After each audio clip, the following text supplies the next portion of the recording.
सोनपुर नामक गांव में एक दिनकर नाम के किसान का परिवार रहा करता था। दिनकर के परिवार में उसकी पत्नी पूजा और उसकी मां कमला रहा करती थी। दिनकर सुबह को जल्दी उठकर अपने खेतों की ओर निकल जाता था।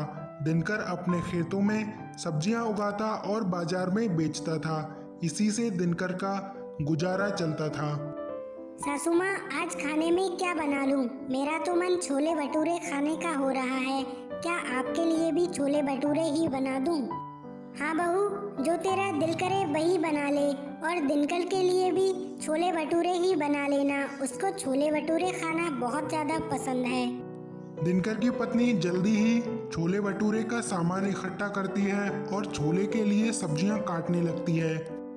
दिनकर की पत्नी को छोले भटूरे के अलावा और कुछ बनाना नहीं आता था, इसलिए वह रोज अपने ससुराल वालों को छोले भटूरे बनाकर खिलाया करती थी।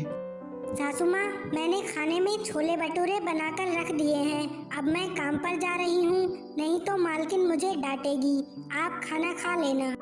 अच्छा बहू, ठीक है, मैं खाना खा लूंगी, लेकिन तुम शाम को घर जल्दी वापस आ जाना, क्योंकि मुझे मेरी दवाई भी लेकर आनी है। अपनी सासू माँ की बात को सुनकर पूजा तुरंत ही वहाँ से अपने काम की ओर निकल जाती है और शाम को जल्दी वापस आने का सोच लेती है। थोड़ी देर चलने के बाद वह अपने काम पर पहुँच जाती है।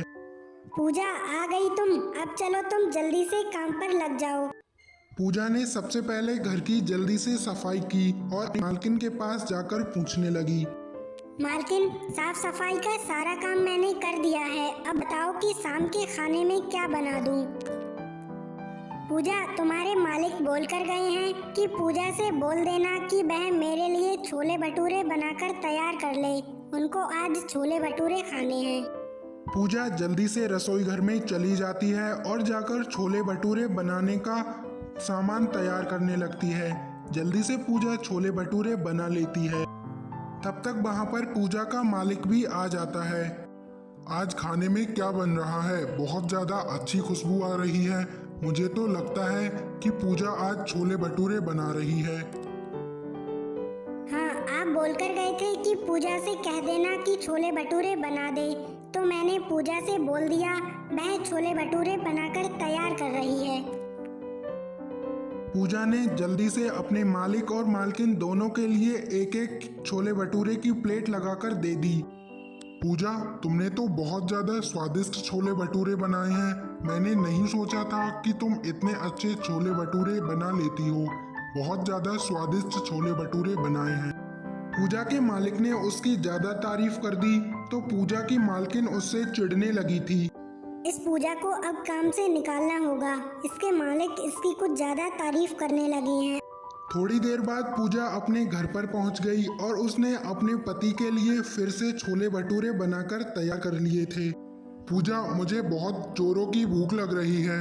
जल्दी से मेरे लिए भी एक छोले भटूरे की प्लेट लगा दो। पूजा ने तीनों के लिए एक एक छोले भटूरे की प्लेट लगा ली।